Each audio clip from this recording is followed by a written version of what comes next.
you in a journey down under. Australia has a unique beauty that exerts a powerful fascination on those who get to know it. In Australia, I experienced many of my first time to live away from the parentals and first love. Should I cut this out? And that reality is a reality for everyone.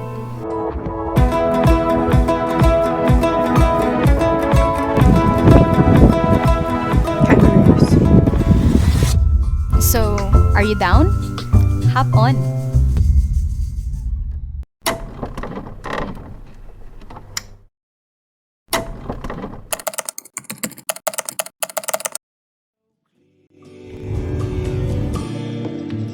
With you, Is it look out? I wanna stay with you.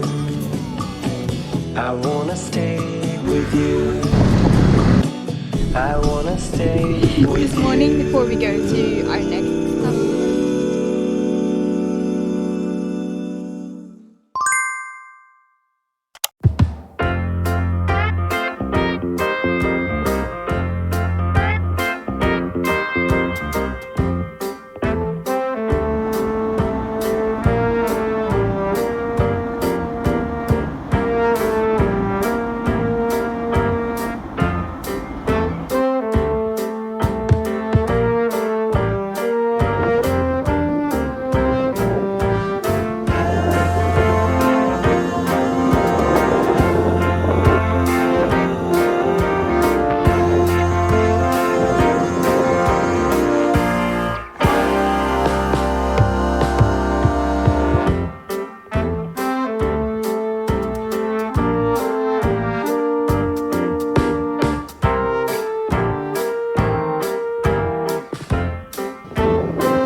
Hey, you okay? This is Faith, and you have just explored Australia's Northern Territory, also known as the Top End.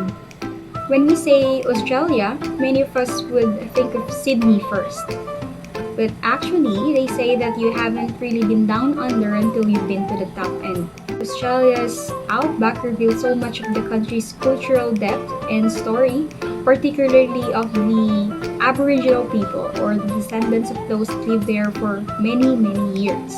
Despite its enormous size, the Northern Territory is the most sparsely populated of all the Australian states and territories.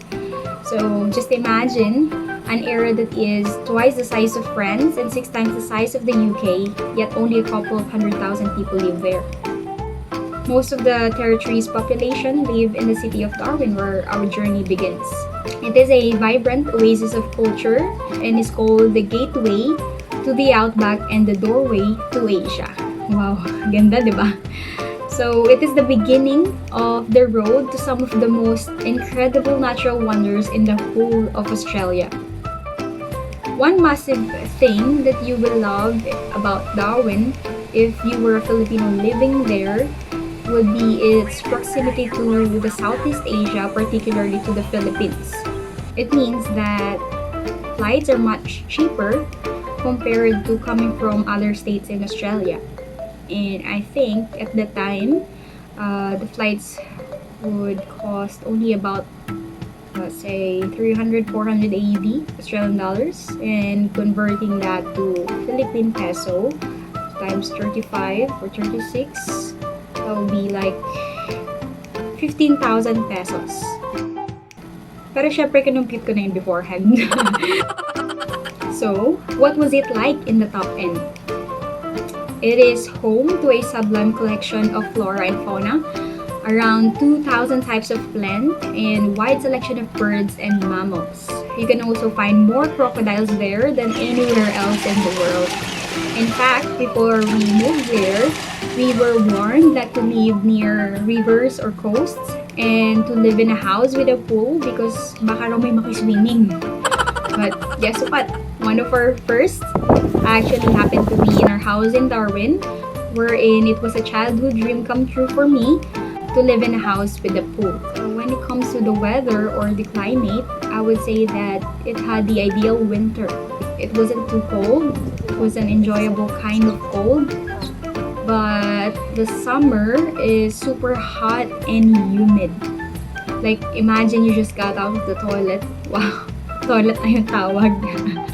If you know, you know. But if you don't, you have to watch part 1. So, actually, bathroom pala. So, bathroom. Imagine you just got out of the bathroom after a cold bath and you thought it would be presko. Pero, hindi eh. Paglabas mo, feeling mo ang dami mo agad pinagdaanan. Our stay there was also full of fun memories. We had wonderful church and youth family, a vibrant social life. Our studies were going well and generally it brought the family closer. It was also at the top end that we had our first time to try exotic food like crocodile burger, kangaroo meat. I wouldn't try it again though. And my very first work experience. It was a crucial time in our life when I got that job. But what I love most about Aussies is how like 99.9% of the people that walk past would smile and greet you. Like they would just ignore you. And they would ask you, how's it going? How are you going? Or how are you? Are you okay? Are you alright? And things like that. And in the Philippines, we say, kumusta ka? And I hope that we don't lose that. Because, you know, if you just think about it, that's quite like a big question. How am I really? And that is actually the inspiration behind my intro line, which may be the only time that somebody watching this is asked that question. Who knows? What I'll be sharing with you now is something that's very personal. Before, this was very painful to recall, but now it just makes me so thankful. Almost a year in the top end, there was one fine day where everything seemed to be going as normal, as usual. You know, we go to school, they go to work, we come home and do some work. But little did we know that they hit different. I opted to take a nap after coming home from school, and when I woke up, it was already dark. Nap pala. I opened my chat box. I read a chat or a message from our family in the Philippines that said, "Guys, wala na si Christian."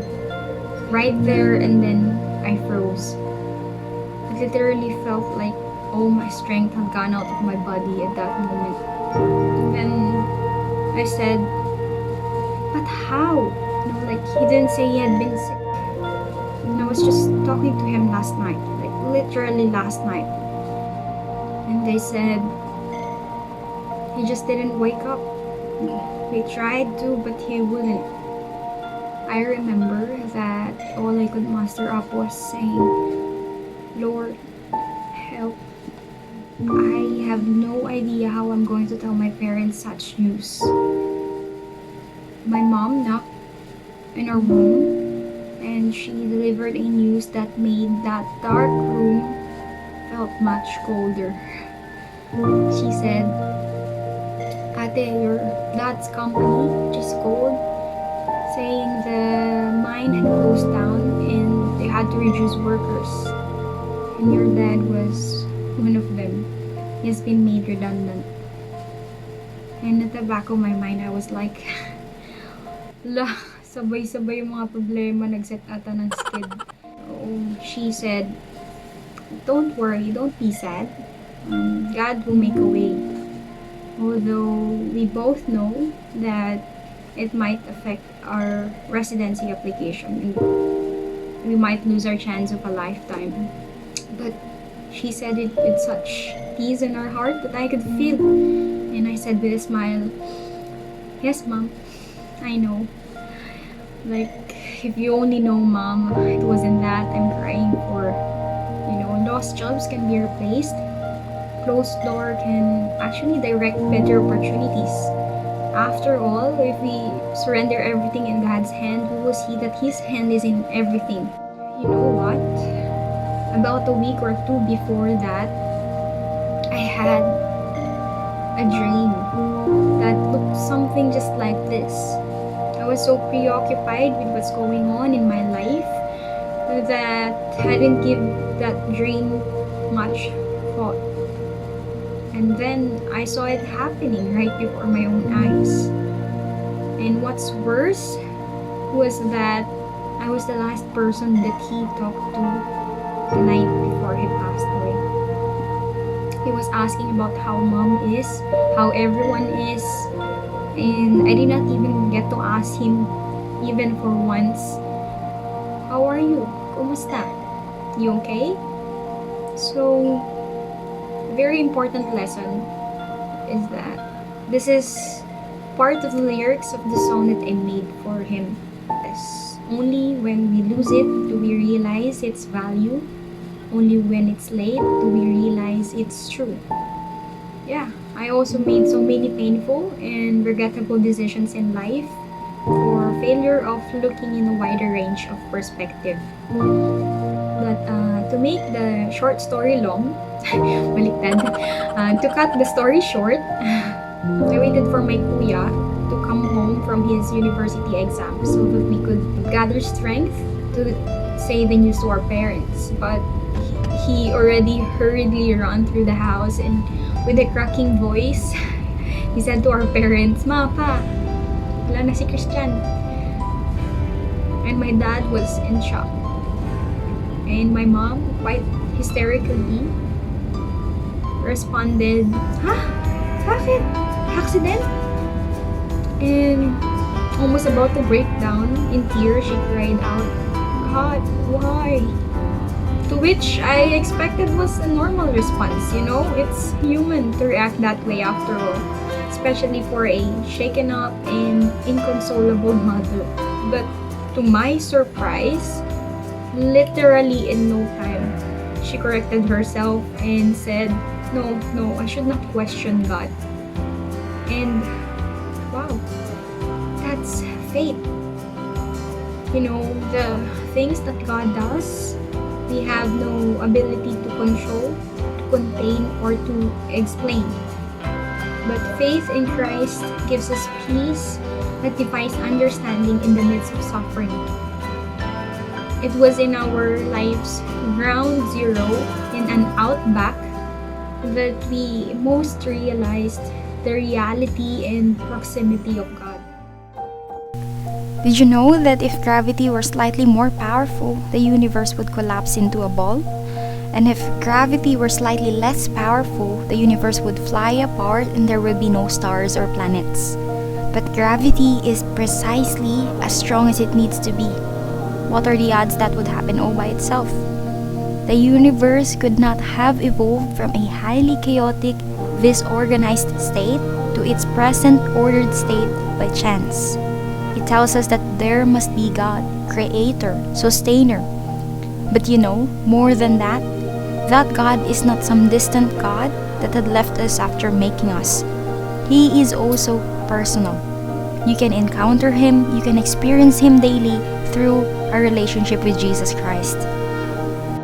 And going back to our story, God honors faith, even if it were the size of a mustard seed in your gigantic problems.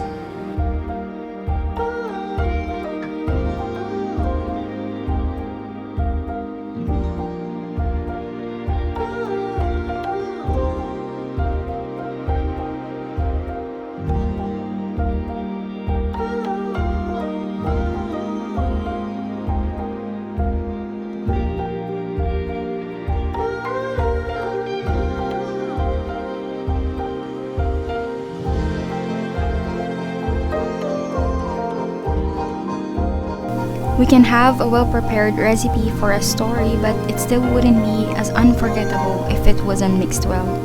So now I understand why God allows life to be a complex mixture, because it will give the kind of flavor that will linger long after the taste is but a memory.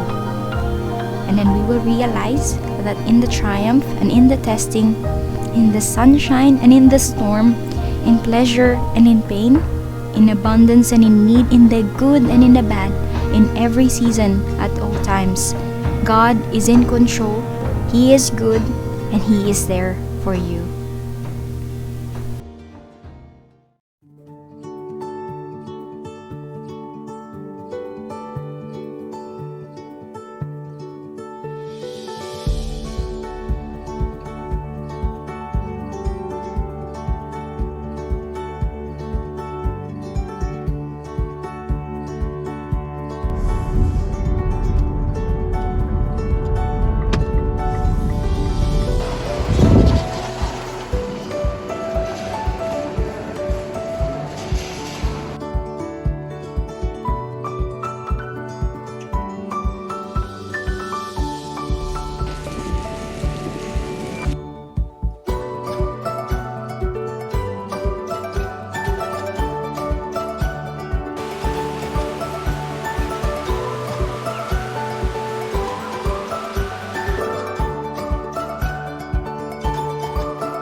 As we end this episode, I also want to take this opportunity to thank you all for accompanying me in this adventure and for listening to the stories that I tell. I want this channel to be of substance to you as well, and much more than to entertain you. I hope that this would somehow add value to people's lives. So I'm just thankful that you chose to commit into this journey with me, because after all, if it weren't for a wonderful company, how dull can a journey be? So thanks heaps, and see you in our next trip.